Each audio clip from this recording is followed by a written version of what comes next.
Hello Drone Racers, I'm Mark, and today on Drone Racer 101, I'm going to unbox the brand new DJI goggles. I realize they're already on my face, and I've already done the unboxing, obviously, but who says you have to record videos in order? In this video, we're just going to unbox it. I'm going to talk about it a little bit, give you my thoughts.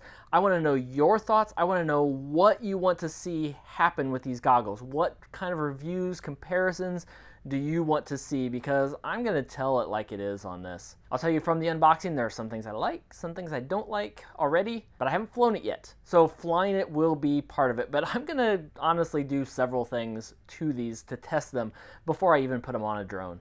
Like, you need to know that, but there's some fun things to test and try before we get to that point. Enough of that, let's go to the box. Here we go. This is the box as it came. All I've done is open the top and remove the packing slip. So I ordered a couple extra things, and I'll try and distinguish what came with it and what I ordered separately. So I ordered an extra set of antennas here. I'm curious to see, I think the antennas that come with it are straight connectors. I ordered some 90-degree connectors. They're MMCX, and then these are nice small antennas. Those are pretty nice. Those look really, really good, actually. These are 5.8 gigahertz antennas, so that does allow them to be a little smaller, and then standard MMCX. I believe they're left-hand polarized, which DJI, people get angry about, but left-hand polarized is just as good as right-hand polarized. It's just a matter of which way the antennas are wound. So as long as they're all the same, that's good, and we'll talk about that more later or another time. I ordered some extra wiring. I'm a little surprised the connectors here are bigger than they were with the RE, and I thought there was going to be another connector on the end here to just plug in. I've seen there's some new flight controllers that they're supposed to be plug and play, but that's not very plug and play. It's not a big deal, but I think some people are going to want to be able to just plug this in. We'll see if there's one in the box that's different than these. So I have both an air unit and a camera. So the air unit, which includes the camera, came with it, with the kit that I got. I ordered an extra camera because my plan is to be able to just buy $50 cameras, put them on multiple models, and I want the air unit itself to be portable. So I'm going to take the rest of the stuff out of the box here, and then we'll open these up and take a look. So we've got two more big boxes. I don't know which is which. There's the radio. I did go ahead and get the unit with the radio because I want to use the full DJI experience. The radio is not required. I think in some models I will use this and others I won't. So it's just going to vary depending on the scenario. But I definitely wanted to include it to be able to have it there, because I do think a lot of people are going to want this that don't have a radio today, or have a DJI radio and don't have anything else, because the way this unit goes together, it's going to be a whole different environment for a lot of people. And then last but not least are the goggles themselves, which people either love or they hate. I think they look awesome. I think they look like fighter pilot goggles. They look like something out of the F-22 or F-35. I think they look great. So let's start by looking at the camera and the air unit itself. So I'm just going to open this up. I think the camera should be, I hope they're identical, but we'll see what's different in here. Here, coming out, oh, it is bagged. And this is a mini size camera. It does have a manual. I'll see if there's anything relevant here. Hold on. No, not really. It has the specs for it. So it's a 21 millimeter width camera. It's a Runcam mini size, so I've kept that in mind with which models it'll go into. It is interesting. It shows you how to take it apart, probably in case you tear the cable. At some point, we'll probably be able to order replacement connectors for it. Or maybe it's not quite the way I'm thinking. Let's open this up. Oh, that's not at all what I had hoped it would be. So what we've got here is the camera is just an open back, and what you have to do is to swap it is open the unit and plug it in and then wire it in. That's why it shows you how it goes. It doesn't even come with a back, so the back must count as part of the air unit itself. Okay, I'm gonna say that's disappointing. I'd hope this would be plug and play so you could just take out the air unit and move it over. Unless I'm wrong. Let's take a look at this now and see what's in there. It's very nicely packaged, as you would expect. So here's the air unit itself, and it is connected into the camera. And yeah, there are no plugs. So my hopes of being able to just move this around have kind of been dashed. So the camera here is really just a spare. You have to disconnect it and remove it out. Now, it's lighter than I expected. It looks heavy. Feels cold. It is metal. The lens cover is actually kind of nice. We'll see when I go to mount it in a model how these screws, oh, it actually comes with, these are screws. I didn't realize that.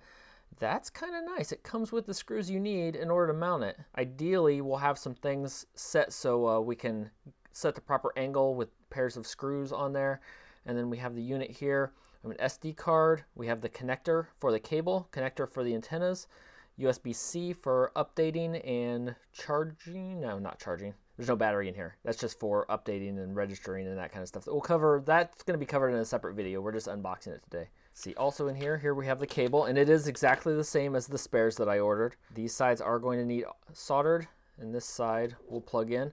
I'm wondering if some of these pins are made for other things in the future to give you more options, because there are open pins available versus the OcuSync air unit that we'll end up comparing this with had a narrower connector. But then we have the antennas. They're a little hard to get out of here. Do I need to bend that down and pop that out? I don't want to just yank on it. Come on. On this side. There we go.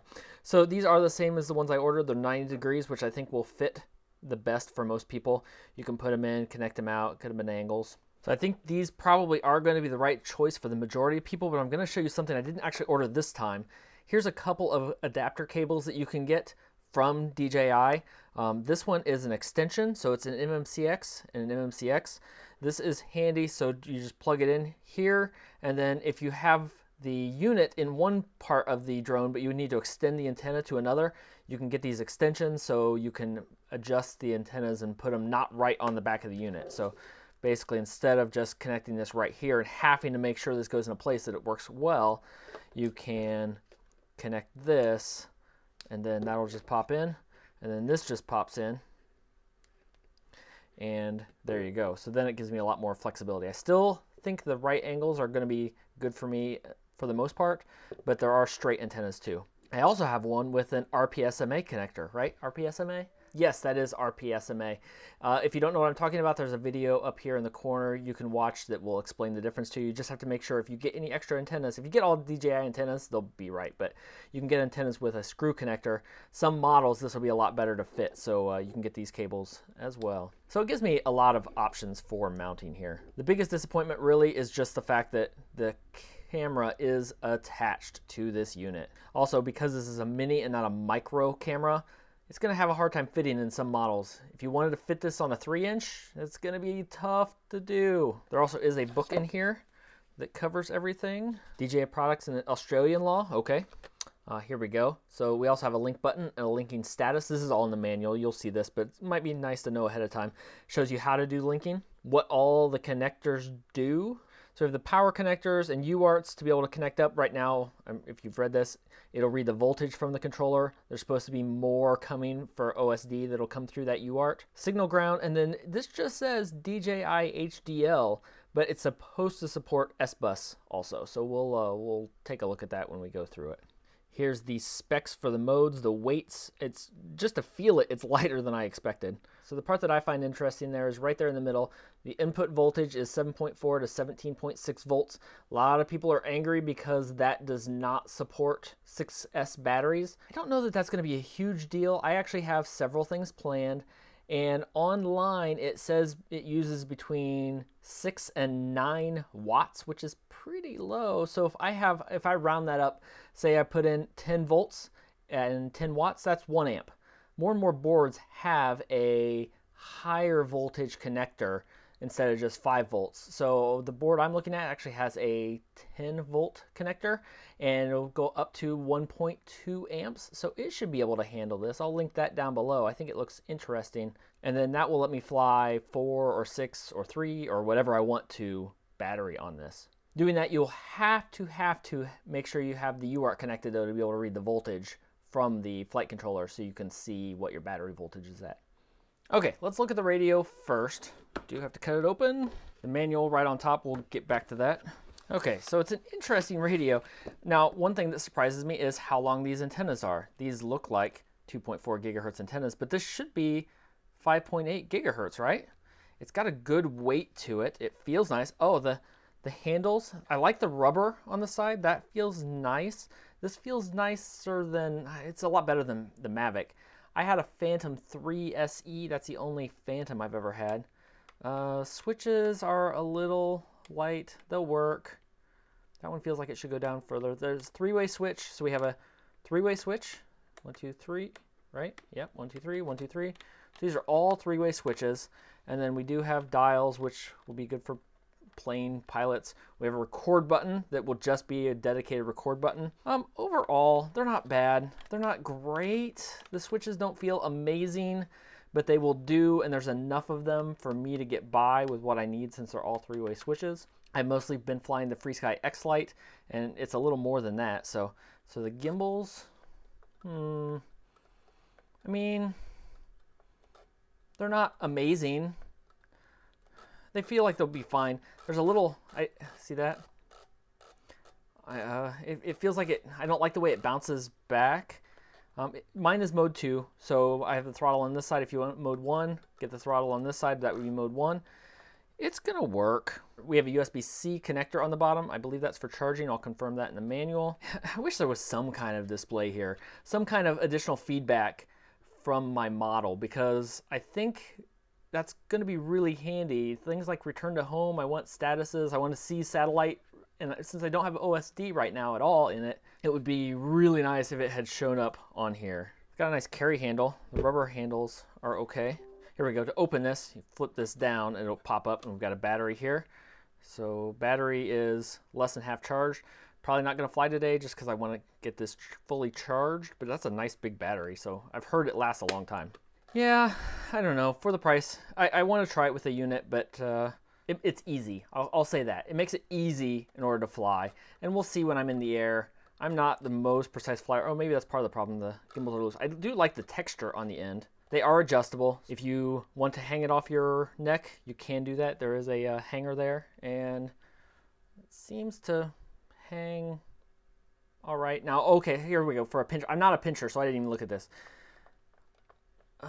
Ooh, that's a stretch. That is a stretch to get into the throttle all the way. If I'm at full throttle and I went, you know what? It's okay. I'm not a pincher though. I'm still a thumber. I'm old. I'm just an old man screwing around here. It doesn't seem to come with a neck strap. Yeah, so it has a spot for a neck strap, but it doesn't come with one. You'd think for this price, it could come with a neck strap, a nice DJI neck strap. Oh well. This paper always amuses me. It's like an off color. It looks like it's old. It looks like it's been sitting in my drawer for a year in the heat. Oh, it doesn't come with a charger either? Really? Did I just miss it? So USB-C charger is not included. Yeah, so it recommends what you need, but it does not include it. So make sure you have a USB-C charger.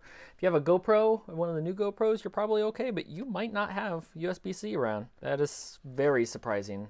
We have instructions for linking and pairing and all that kind of stuff. We'll cover that in a separate video once I get it charged and we go through a whole initial setup video. All right, last but not least, definitely not least at all. Box with a whole bunch of stuff in it. We'll get back to that. Oh, there you go. You pop it right in and there it is, good to go. Oh, okay, that foam does feel really, really nice. So we have IPD adjustments here in the bottom. It said that the same units for the Goggles RE would fit, but I don't think those are the same shape. Okay, so I wasn't going to do this, but I had to grab my Goggles RE. And it's like, no, those aren't even close. Like, these are the Goggles RE, and that's the shape there, and that's the shape on those. Not even remotely similar. So I don't know what they were smoking. I'm glad I didn't order those. Let's see, we have a USB-C connector. We have a micro SD connector.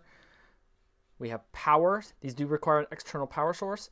And I don't know if that's a headphone jack. Yeah, that's the AV out and in, which will become important later. 4 RP SMA connectors. So these are just like gray and black. I think they look awesome. We have a record button here and then a back button, which we'll use with this switcher. So there's gonna be hopefully some more accessories for this one in the box. Even this little box needs cut open. So we have the head strap. Oh, we have a bag. So we have a carry bag here, which is pretty nice, and it's fur lined. Ooh, that feels nice. The head strap. Let's see, so DJI will be up at the top. We'll work on adjusting this, but we don't need a video on how to adjust this head strap, do we? Just like it folds over and it's Velcro. There we go. We're good. There we go. We'll get that adjusted on my face later. Manual. We'll take a look at that in a minute. Here we go. So here's a USB-C cable that it comes with. I guess they're assuming you're buying these goggles if you buy the radio. You're not going to buy that radio without the goggles. I don't think that there's any way it could work, at least not right now. So you do get a cable. So this one is the disclaimers that we don't really care about. This is the quick start guide. This is going to be the important one. So we have an XT60 connector with a barrel connector. So here's a Fat Shark battery that I've got. It is the same size barrel connector. So one thing I want to check real quick, because I didn't do this ahead of time. These actually came a day earlier than I expected. So the power input is also 7.4 to 17.6 volts. That's interesting. So that means these will work. So this is the Fat Shark. This is the USB charging one, right? Yeah, I love these batteries, but it also might not be a good fit for these goggles. It should power on. Let's see what happens. Oh, I hear a fan as soon as I plug it in. So it does power on with that battery. It said 7.1 volts. I'm gonna show you a couple more interesting things about it here in just a second for my first impressions, but I wanna look at the rest of the stuff in this box before I get too excited. I'm gonna do some more battery testing because I love these batteries. I absolutely love these batteries, and if I can use them with it and not have to mess with a 4S battery, I will probably do so. Somebody is going to make an adapter for this so these batteries will work. This doesn't fit on here quite right, but I can fix that. I can make this happen. Okay, so we have antennas. I'm pretty sure what are in here. These cute little stubby antennas.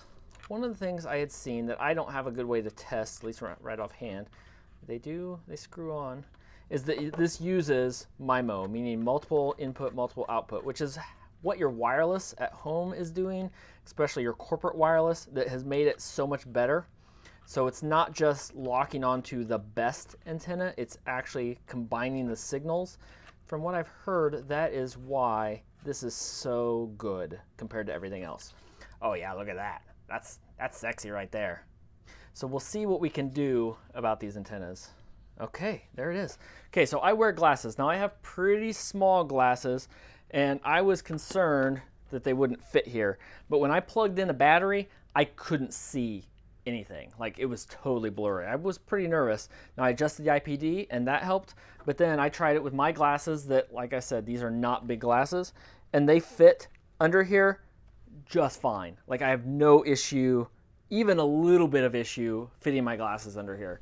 Now if I put on the head strap, which is not adjusted at all, here, let me adjust this head strap so it actually fits properly. There we go. So light leakage, there is, let's see, I don't see any around here. Maybe, okay, there's a little bit of light leakage on the side, just a little bit. And then there's a little under my nose. It's less than my EV800Ds that I love, but it's more than my Fat Sharks. I don't have any on the top. And the foam is good enough. It's not quite super comfortable. It rests on my nose a lot, but it's better than the EV900s, which were garbage, total garbage. But these will work. Now I want to light it up because I can see a little bit of a reflection behind me. It's almost like it needs one more layer right here around the side. I've heard there might come out with some additional foam types, because to me it needs just a little bit more around the side to block that out, and it would be really, really good. There we go. So once the screen lights up, all that goes out the window. I don't see reflections anymore at all on the screen that's relevant. I do have to get them adjusted. I need to adjust it a little more here. There we go. That's better, because I'm old and I have bifocals now. I have to make sure everything's lined up properly. So it tells me they're not activated. That's going to be in the next video. Okay, did you make it through that? Now we're back at the end. So if you found this useful, leave a like and a comment down below. Like I said in the beginning, let me know what you want to see happen with these. I want to put them on a drone, obviously, but they need to go some other places too. I don't think anybody's had a wing, maybe by now. I want to fly these on a wing. I think it could be spectacular, and I think I've got the right one for it. I think it'll fit right in, so hopefully we can try that soon. I hope you're excited about these goggles because I think they're probably going to be a lot of videos about them. It really, really is revolutionary. I haven't seen anything else that's even close to comparison. Fat Shark has some stuff coming, but it's not the same. This is a huge leap forward in technology. The Fat Shark, from what I've seen, is just a conversion to digital. It will have some advantages over these two, but depends on the type of flying style you do on which you should get. And we'll talk about that more in future videos. So until next time, remember, school starts in like 6 days. Thank God.